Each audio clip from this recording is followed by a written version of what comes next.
Hello students, so now we will move for the next topic that is very important, that is called the quantum theory of radiation.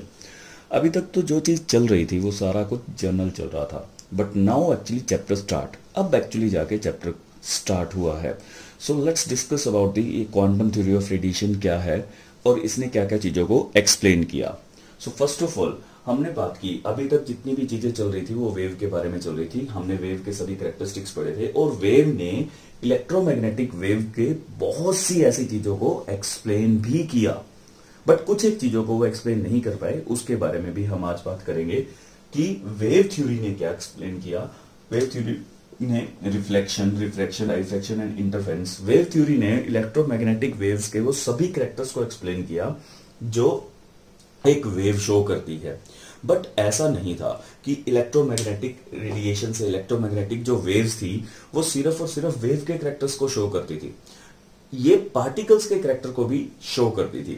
यही यहां पर turning point था और इसी turning point को max planks ने यहां पर अपने एक्सपेरिमेंट के अंदर इसको प्रूव भी किया. सो फर्स्ट ऑफ ऑल यहां पर हमने उन एक्सपेरिमेंट्स की बात करनी है कि ये क्वांटम थ्योरी ऑफ रेडिएशन है क्या. एक्चुअली क्वांटम वर्ड लिया गया है क्वांटा से, जो अब हम यहां पर उसको देखेंगे कि वो आया कहां से word. So first of all यहां पर जो वेव थ्योरी थी, वेव थ्योरी ने इन सब इसके वेव कैरेक्टर्स को तो एक्सप्लेन किया बट पार्टिकल कैरेक्टर को नहीं एक्सप्लेन कर पाई. सो कुड नॉट एक्सप्लेन जो पार्ट इसका पेंडिंग रह गया था, that was one is black body radiation, बहुत इंपॉर्टेंट है ये ब्लैक बॉडी रेडिएशन,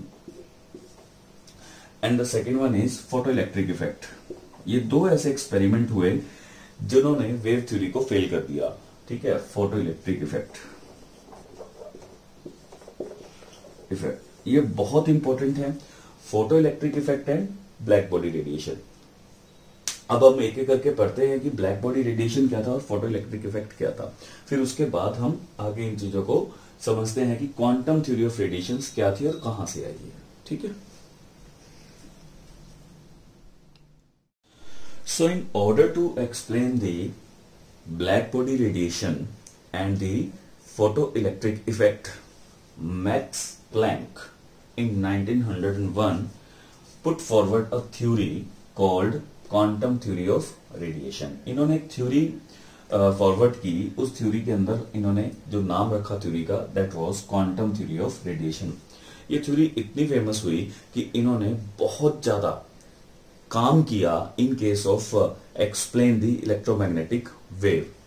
उसके बाद इस थ्योरी के ऊपर फिर से जो वर्कआउट किया गया वो आइंस्टाइन द्वारा किया गया 1905 में, और उन्होंने बहुत अच्छे से इस चीज को एक्सप्लेन किया about the photo electric effect, जिसकी वजह से आइंस्टाइन को नोबेल प्राइज भी मिला था.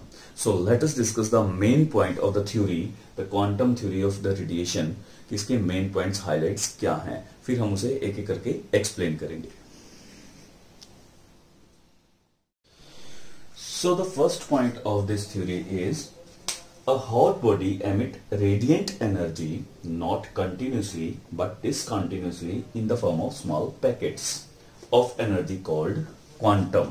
तो फर्स्ट वर्ड यहां पर आया क्वांटम. अब इस चीज को समझते हैं कि इसका मतलब क्या है. ठीक है, एक्चुअली क्या होता है कि यदि हम इसको रिप्रेजेंट करने की कोशिश करें कि एक वेव और एक पार्टिकल नेचर को, ठीक है, तो वेव और पार्टिकल नेचर को रिप्रेजेंट करने के लिए यू विल सी, यहां पर मैं एक ग्राफ बनाता हूं.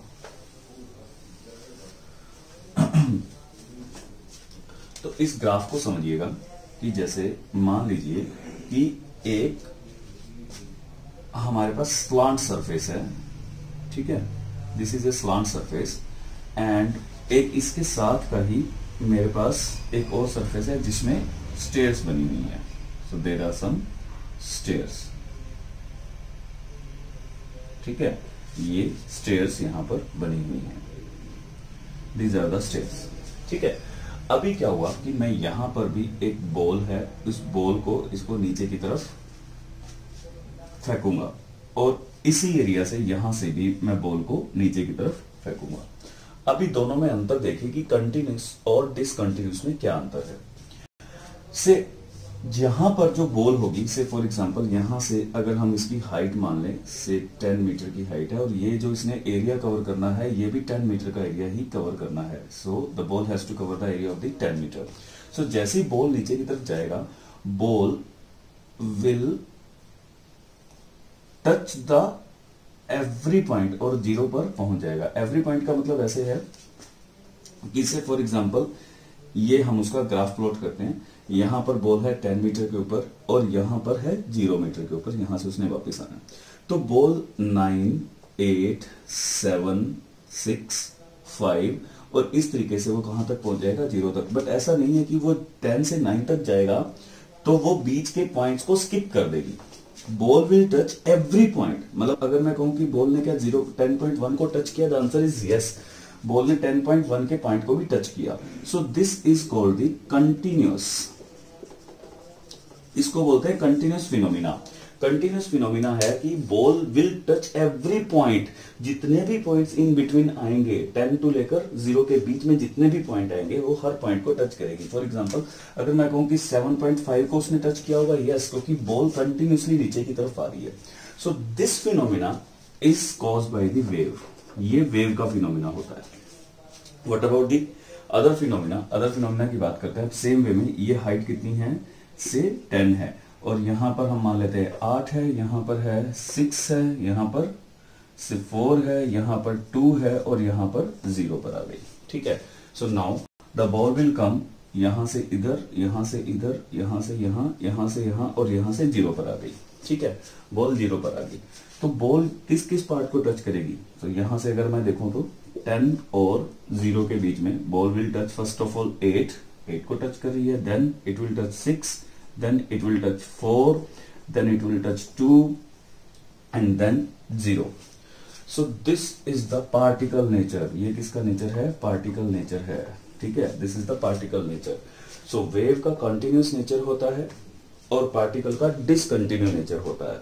अब यहां पर जो क्वेश्चन आया है वो क्वेश्चन ये है, यानी कि इसका जो मेन पॉइंट है, मेन पॉइंट जो पहला है वो हमने यही पढ़ा है कि जब पार्टिकल्स कोई भी रेडिएशंस को एमिट कर रहा है, एमिट मींस अभी हम उसको क्लियर करते हैं, जो एमिशन कर रहा है, emission of the radiation, emission of the radiation, उसका जो पैटर्न रहता है वो डिसकंटिन्यूअस रहता है, डिसकंटिन्यूअस रहता है। वेव थ्योरी ये एक्सप्लेन नहीं कर पाया। वेव थ्योरी के अंदर ये चीज प्रॉब्लमेटिक थी कि वेव जो है वो कंटिन्यूअस रहती है, बट हाउ द पार्टिकल, यानी कि ये वाला जो पार्ट है जो इस एक्सपेरिमेंट के अंदर हमने किया, हमने देखा कि वो जो एनर्जी को रेडिएट कर रहा है, निकाल रहा है बाहर, वो in the form of small packets निकाल रहा है। यानी कि यहां पर हम देख रहे हैं कि जो पैटर्न बन रहा है वो कंटिन्यूअस नहीं बन रहा है। So by this way we can say that कि यहां पर जो एमिशन हो रहा है वो डिसकंटिन्यूअस एमिशन हो रहा है, ना कि कंटिन्यूअस एमिशन हो रहा है। यानी कि somehow these waves have some particle character as well. यहां पर ये चीज वेव थ्योरी एक्सप्लेन नहीं कर पाई।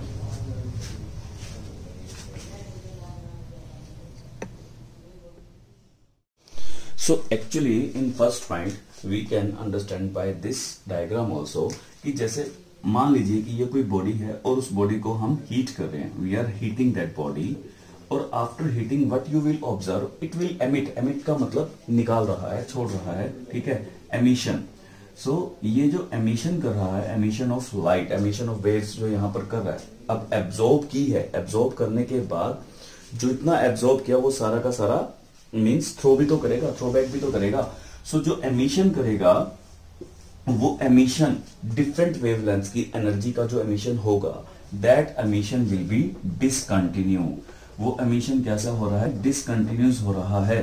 सो ये वेव का कैरेक्टर नहीं है, this is the character of the particle. तो यही एक प्रॉब्लमेटिक पार्ट था जो वेव एक्सप्लेन नहीं कर पाई, बट यहां पर मैक्स प्लैंक के एक्सपेरिमेंट के अंदर उसका हाईलाइट बना कि दैट इज द कि जो एमिशन रहेगा किसी भी हॉट वेव का, हॉट पार्टिकल्स का, सॉरी, किसी भी हॉट पार्टिकल्स का, जब वो एमिट करेगा लाइट को, वो जो पैटर्न होगा that pattern will always discontinue, वो कंटिन्यूस पैटर्न नहीं होगा। Okay, so the second point is the energy associated with each quantum is directly proportional to the frequency of the radiation. Like अभी हम बात करते हैं कि यदि वो पैटर्न डिसकंटिन्यू था, जैसा कि अभी हमने देखा, यदि वो पैटर्न डिसकंटिन्यू था तो जो एनर्जी वो रेडिएट कर रहा है, छोड़ रहा है, वो कंटिन्यूस नहीं है, यानी कि वो स्मॉल स्मॉल पैकेट्स में है। इसको हम इस तरीके से समझ सकते हैं कि वेव को कभी हम काउंट नहीं कर सकते, we can not count the waves, but particles को काउंट कर सकते हैं। आपके अराउंड जितनी भी चेयर्स पड़ी हैं, जितने भी पेन्स पड़े हैं, तो आप उसको काउंट कर सकते हैं कि 1 पेन है, 2 पेन है या 3 पेन्स है, बट हम वेव्स के केसेस में ऐसा नहीं कर सकते हैं। बट यदि सोचिए कि वो पैटर्न डिसकंटिन्यू है कि वो स्मॉल स्मॉल पैकेट छोड़ रहा है एनर्जी के, कि वो रेडिएशंस जब छोड़ रहा है, क्योंकि वो पैटर्न डिसकंटिन्यू है, 1 पैकेट छोड़ा, 2 पैकेट छोड़ा, 3 पैकेट छोड़ा, से सी हम उस चीज को किस वे में काउंट कर रहे हैं, in the form of particles count कर रहे हैं।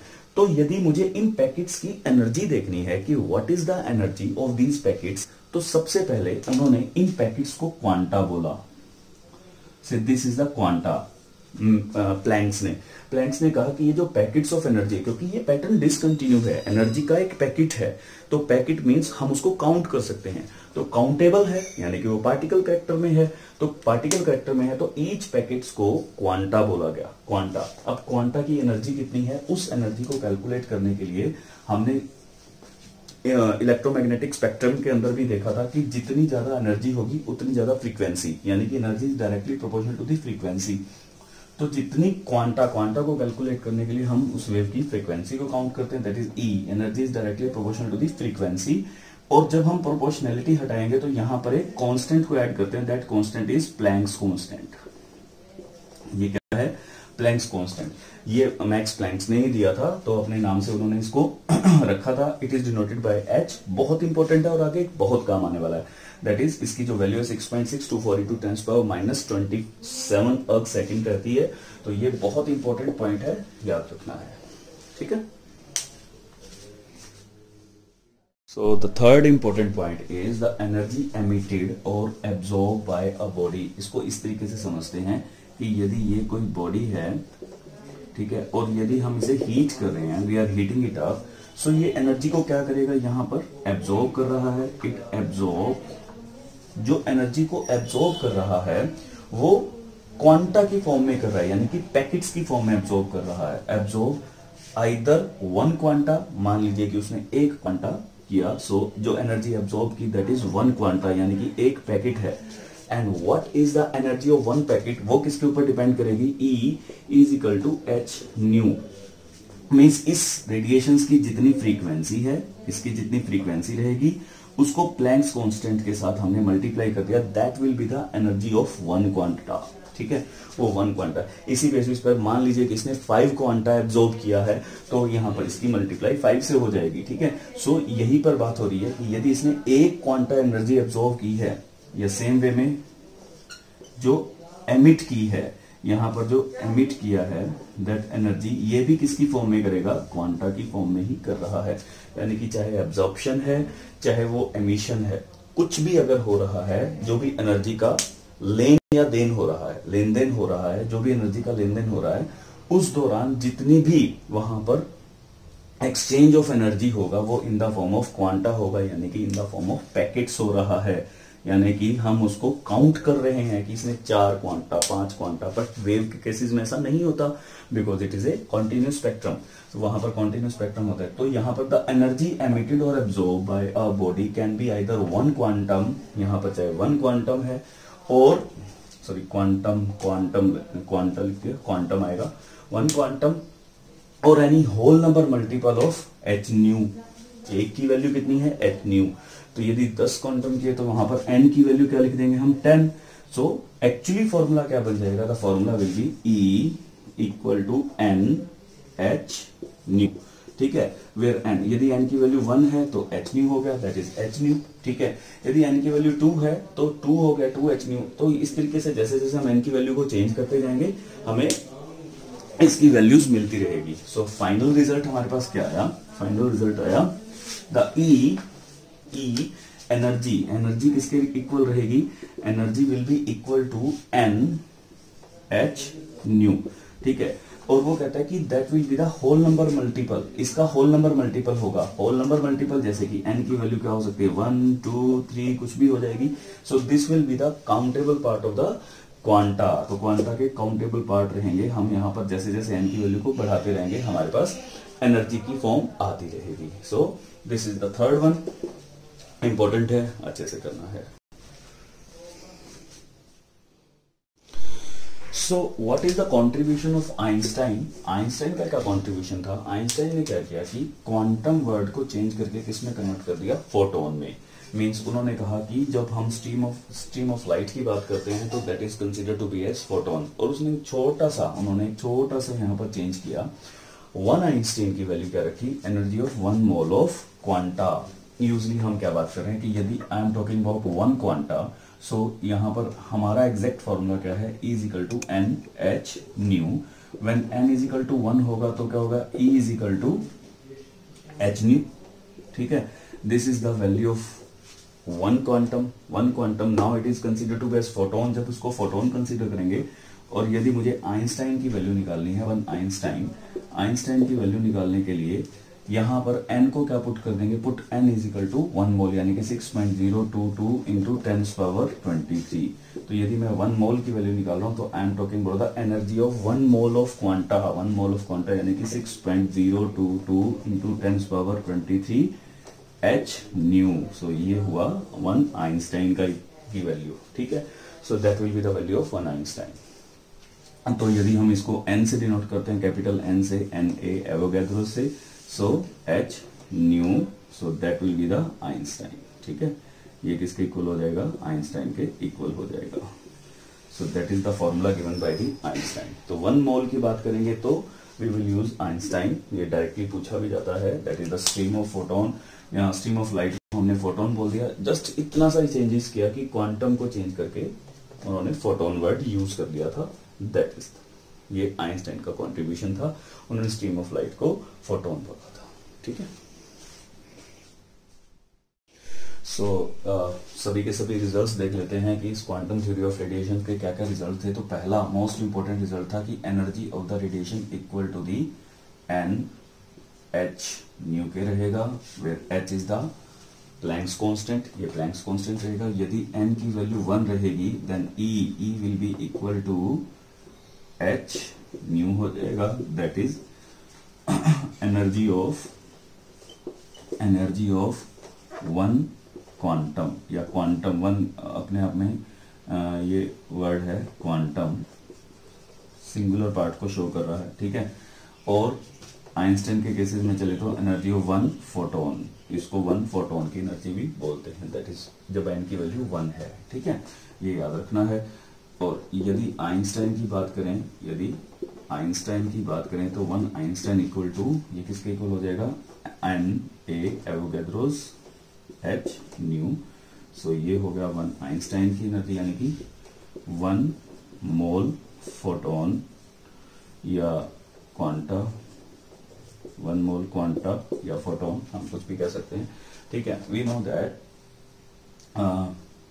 That is nu equal to c by lambda. तो क्या हम इसको लैम्डा की फॉर्म में भी चेंज कर सकते हैं।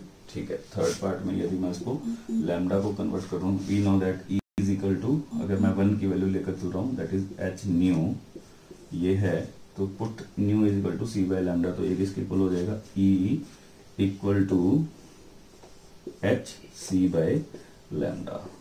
तो ये मेरे पास आ गया एनर्जी ऑफ द फोटोन, ये हमारे पास उसकी वैल्यूज आ गई। सो ये हमारे पास 3 इंपॉर्टेंट फॉर्मूलाज हैं, इसका हम बार बार यूज करने वाले हैं। अब अच्छे से करना है। जो हमारा नेक्स्ट टॉपिक रहेगा वो रहेगा ब्लैक बॉडी रेडिएशन। ठीक है।